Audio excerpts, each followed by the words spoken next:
Apasionante es el mundo de la aviación. ¿Quién desde que somos niños, a quienes no les ha llamado la atención desde que somos chicos, desde que somos niños, cuando veíamos un avión en el cielo en donde habitábamos, siempre pensábamos, algún día me subiré a un avión?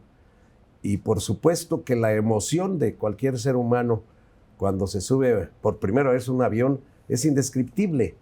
Y luego la grandeza de lo que es Dios, de lo que es el mundo, de lo que es este planeta, el poder ver desde una cabina de avión en la ventanilla todo lo que significa nuestra tierra, de nuestro planeta, y ver la orografía, ver los enormes volcanes, ver las enormes cordilleras, ver las ciudades desde un avión, siempre es algo muy emocionante.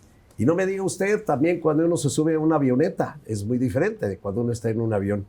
Pero de esto y más seguiré platicando en la continuación del programa que les presenté hace 8 días con Roberto Cove González. Roberto Cove González, que pues su pasión y su vida precisamente ha sido la aviación.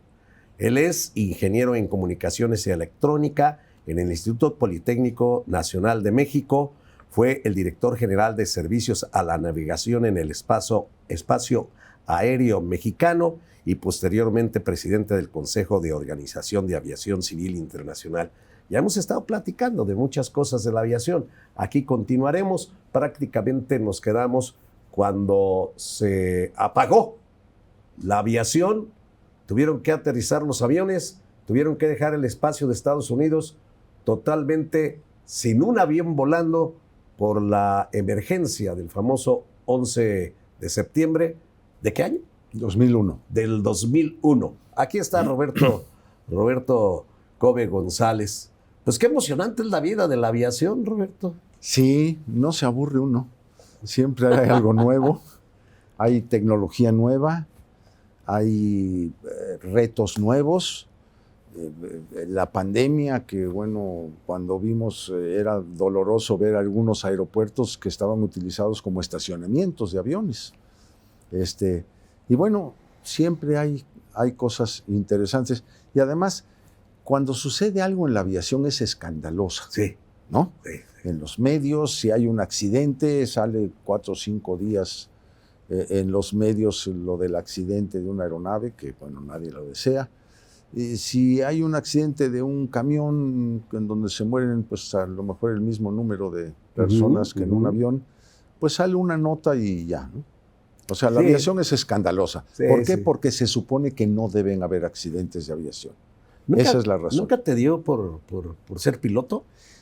Tomé un curso de piloto, bueno, cuando estaba en verificaciones en mis primeros años. El director de aeronáutica en ese entonces dijo, pues ustedes tienen que aprender a volar, porque él era ingeniero y además piloto.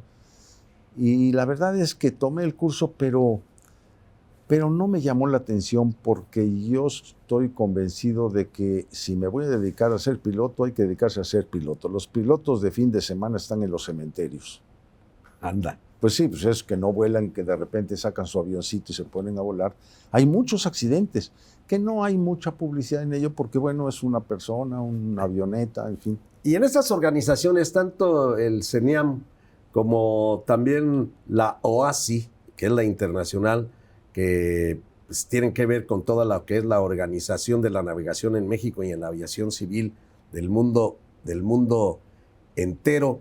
En estas 2 organizaciones, ¿qué es lo que más tienen que administrar? ¿Únicamente la aviación comercial o también la civil? Si yo tengo una avionetita, ¿también tengo que estar con ustedes o de qué se trata? Sí, es correcto. Una avioneta que va a despegar de un aeropuerto necesita la autorización de la torre de control para poder despegar.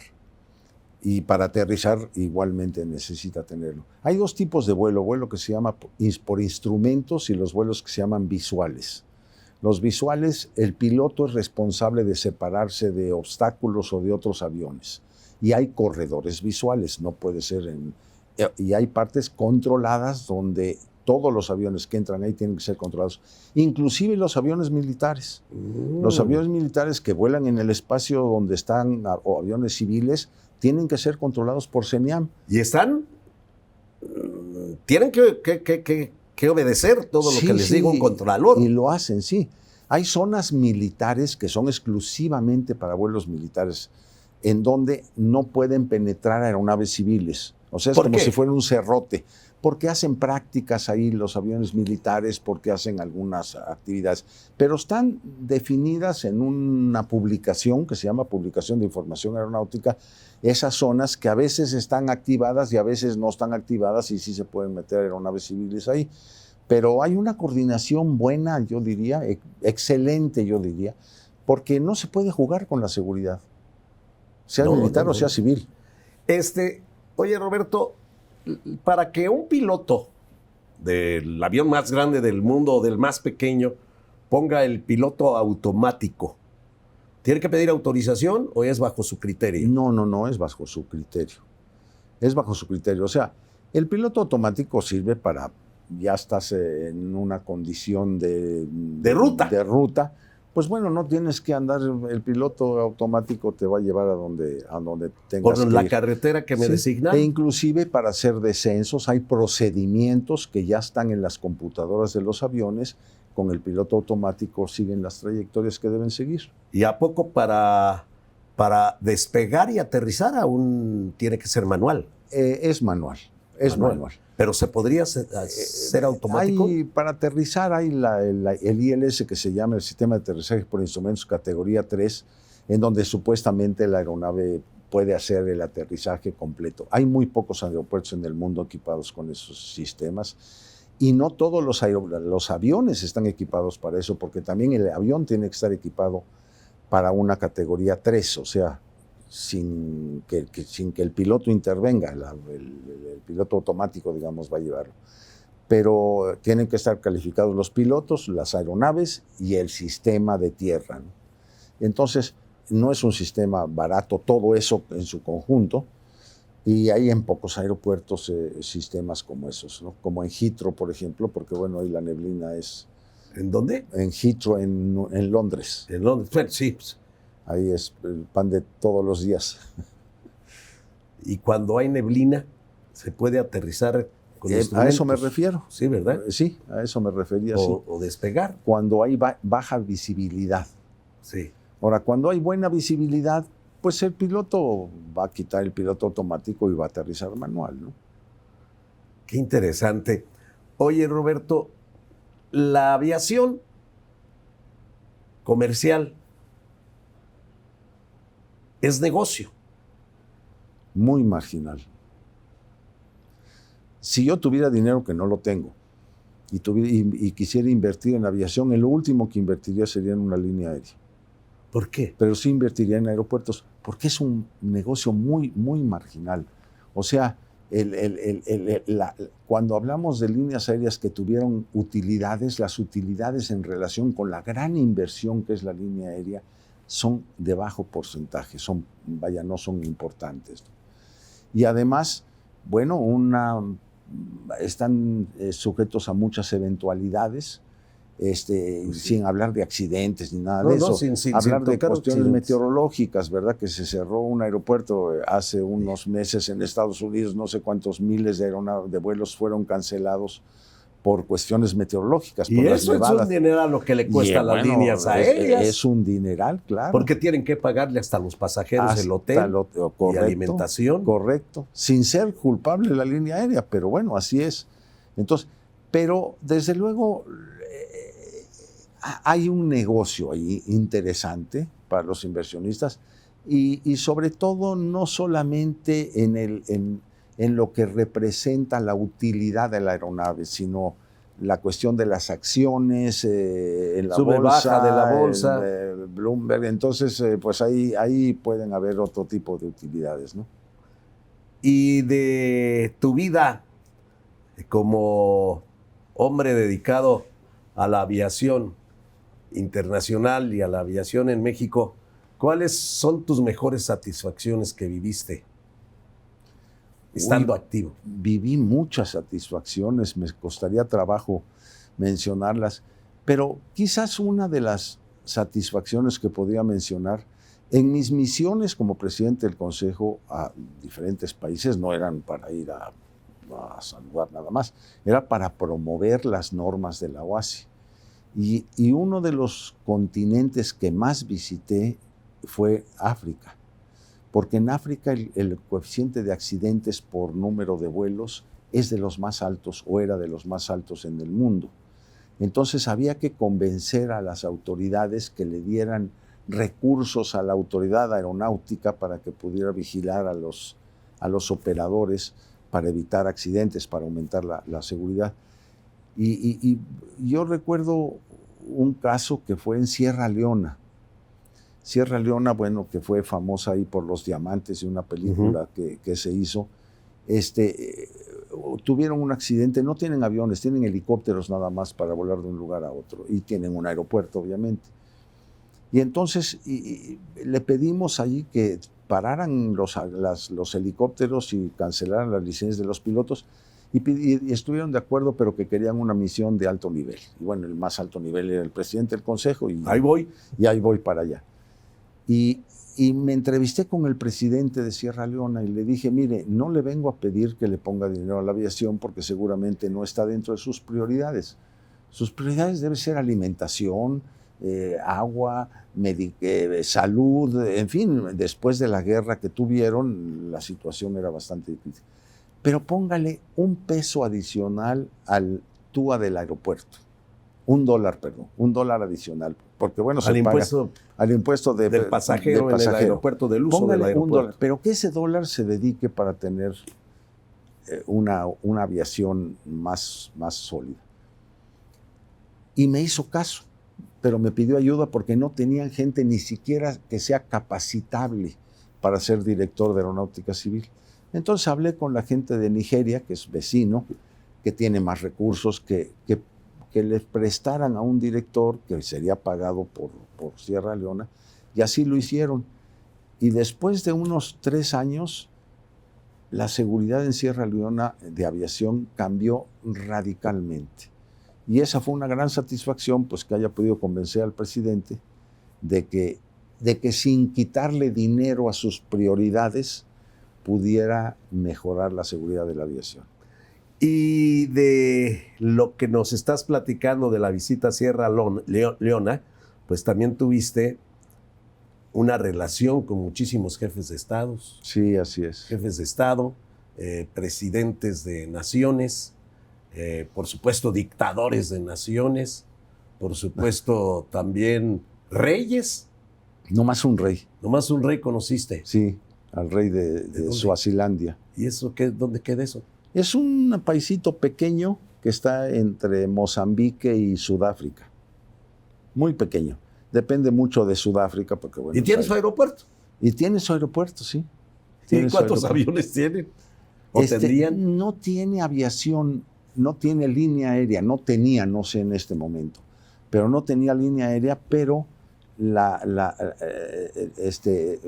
Sudáfrica, sus líneas aéreas volaban ahí, es lo que alimentaba, digamos, la conexión que tenía con el mundo de la aviación, vamos a decir, ¿no? ¿Y dificultades con algún gobierno hubo en que no querían aceptar las reglas de la aviación civil o de la aviación mexicana? Hubo un país similar a Sierra Leona, vaya, en esas condiciones, que les pedimos que tomaran acciones y todo, y no voy a mencionar el nombre del país. No. Y no nos hicieron caso, y entonces otros países tomaron acciones de decir, bueno, no vamos a volar a tu país, y tú tampoco puedes volar a nuestros países. No está entonces los aíslan, ¿no? Ya. Y también, ¿qué otros países conociste a los que eran la máxima autoridad de cada uno de ellos? ¿Cuáles recuerdas? Uy, pues muchos. Muchos. En África, Nigeria, Ghana, ¿cómo se llama Repúblicas Africanas del Central de África, Ya. el Cairo, en el Líbano, en Sudamérica varios. ¿Y no tuviste bronca con alguno? No. No, porque la Organización de Aviación Civil no es una organización política. Entonces es una organización de seguridad, es una organización de regularidad, es una organización para ayudar a los países. La aviación representa más del 3% del PIB en México. En México, también. En el mundo es cerca del 5%, porque en el mundo están las fábricas de aviones que, bueno, participan, que esos son unos monstruos, ¿no? Como Airbus o como Boeing. Pero el 5% del PIB o lo que sea ¿Qué es eso? En cada, perdón, PIB, ¿qué es? PIB, el Producto PIB. Interno Bruto. Producto. El Producto Interno Bruto. Y bueno, los países que tienen una aviación segura, próspera, etcétera, colaboran mucho en la economía del país. Entonces promovemos que los países disfruten del impacto económico que la aviación les puede producir, pero no pueden producir impacto económico cuando no hay seguridad, cuando la gente no quiere subirse a un avión. Oye, cuando eras director de la OACI, de la Organización de Aviación Civil Internacional, OACI, tú, Roberto Cove González, que eras director de esa organización internacional, sí tenías la idea y sabías el dato de cuántos aviones al día volaban en el mundo. Sí, teníamos los datos, sí. Más o menos, ¿qué cantidad de aviones que recuerdes tú de alguna de las épocas que estuviste fungiendo como director volaban en un día y en una noche en todo el orbe? Yo recuerdo de una cifra de algo así como 12,000 aviones al mismo tiempo en el aire. 12,000. Sí, o sea, no en un día, así es que estamos hablando de muchísimos. Por eso en las aplicaciones donde se ven las rutas de los aviones. ¿Cuántos aviones están en el aire? Viene ahí. Sí. La cantidad que están en el aire en ese momento. Correcto. Oye, pero se ven fantásticas esas aplicaciones porque nada más ves el avioncito cómo avanza por aquí, por allá. Sí. Etcétera, etcétera, ¿no? Dentro de esa aplicación está la República Mexicana, que podemos ver lo que pasa en la República Mexicana. Y vemos las rutas que están más, donde hay más vuelos. Desde luego no hay la densidad que hay en Estados Unidos, ¿no? Los vuelos allá. Pero, por ejemplo, la Ciudad de México se ve una mancha ahí grande de aviones.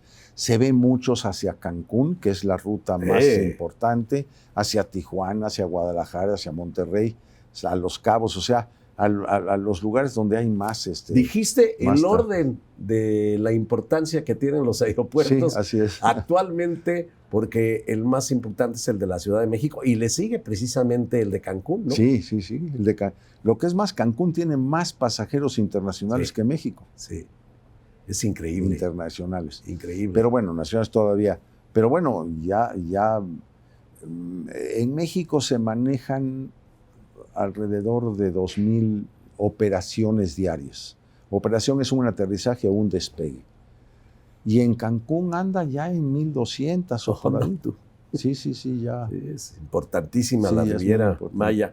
Claro. Que va a tener todavía otro aeropuerto, el de Tulum. El de Tulum, sí, que está en construcción. Hay, desde luego, las líneas aéreas. Las líneas aéreas van a volar donde hay negocio. Claro. O sea, claro, eso es. Con lo que estás diciendo, lo difícil que es el negocio e ir a un aeropuerto que no les va a garantizar que le lleguen los pasajeros, pues no lo va a hacer. Ahora, en el caso de Cancún, es un aeropuerto de origen-destino que se llama. O sea, no es un aeropuerto de conexiones. Tiene conexiones, pero no es lo más importante. Las conexiones es insignificante. O sea, los aviones que llegan a Cancún llevan pasajeros que se van a quedar en Cancún. De Estados Unidos, de México, de Sudamérica, de Europa, de todos lados donde lleguen, ¿no? No es un aeropuerto de conexiones. El de la Ciudad de México es un aeropuerto de conexiones, porque vienen de Europa y de ahí se van a Cancún o se van a otros lugares. Entonces, cada aeropuerto tiene su misión. Yo creo que Tulum va a ser un aeropuerto también origen-destino, como es el caso de Cancún. ¿Por qué? Porque la gente no va a ir a Tulum a conectar, van a ir ahí porque se quedan ahí o porque van a Cancún, inclusive por la distancia que existe o por otras, o ahí en la región, que bueno, la riqueza arqueológica que hay en esa zona es impresionante. Claro. Oye, ¿qué le auguras al aeropuerto internacional o intercontinental de Querétaro? Bueno, está creciendo y va a poder seguir creciendo.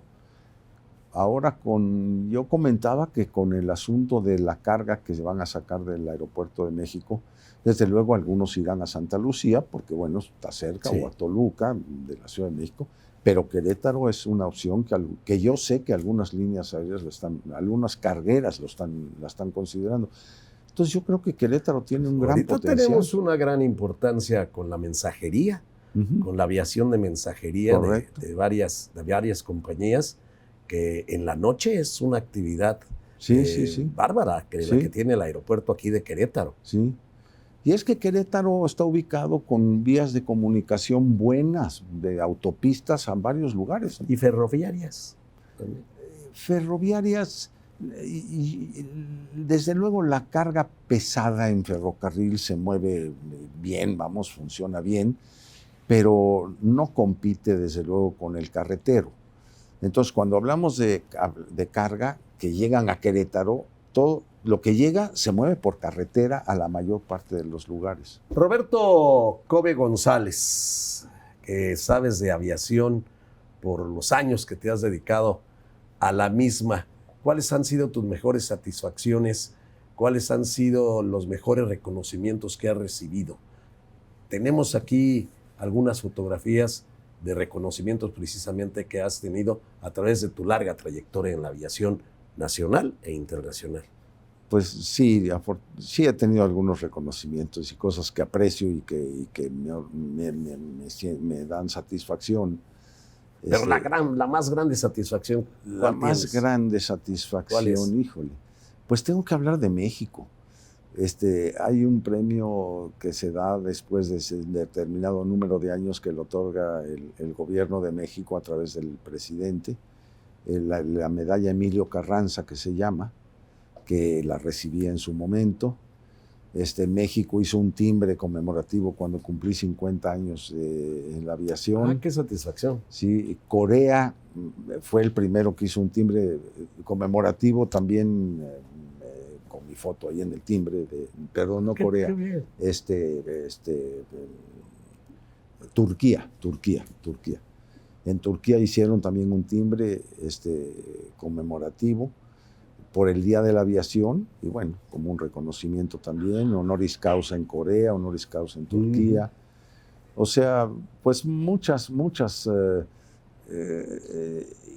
La OASI otorga el máximo reconocimiento, bueno, que se supone es el premio Nobel de la aviación, que se llama la medalla Edward Warner. Es una medalla. Edward Warner fue el primer presidente del Consejo. Yo fui el cuarto presidente del Consejo en 60 años, porque quedaba mucho tiempo, pero decidí democratizar la organización y dije 3 años, o 4, 6, bueno, 3 más 1 y medio. Y a partir de entonces está siendo así, y esa medalla me la otorgaron después de que salí de presidente. Pues te felicito, Roberto Cove González, por esta larga trayectoria. ¿Tu futuro? Pues a mí una de las cosas que a veces me entristecen es ser un observador nada más, ¿no? Cuando pudiéramos hacer algo para mejorar las cosas en la aviación aquí en México. Pero no me voy a meter a donde no me llaman. Claro. Entonces mi futuro es estar en mi casa en México y dar algunas conferencias que me invitan en algunos lugares para dar conferencias, venir a disfrutar de Querétaro, donde se quejan tanto del tráfico, pero aquí lo más lejano me queda 20 minutos y allá lo más cercano me queda media hora. Entonces, eso es lo que quiero hacer. El tránsito mejorará. Roberto Cove González. Pero me refiero al tránsito. Aquí está maravilloso y además va a mejorar. Y mejorará todavía. Sí, pero deja que termine el 5 de febrero. Sí, ¿verdad? Sí. Y va a mejorar terriblemente. Pero está bien, para mí está bien. Roberto Cove González, yo te agradezco esta oportunidad que me diste de platicar contigo en 2 ediciones del programa Gente.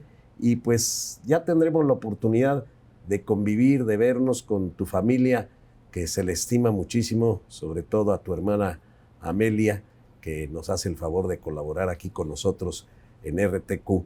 Te agradezco muchísimo y pronto podremos conversar nuevamente con lo que es tu pasión, la aviación.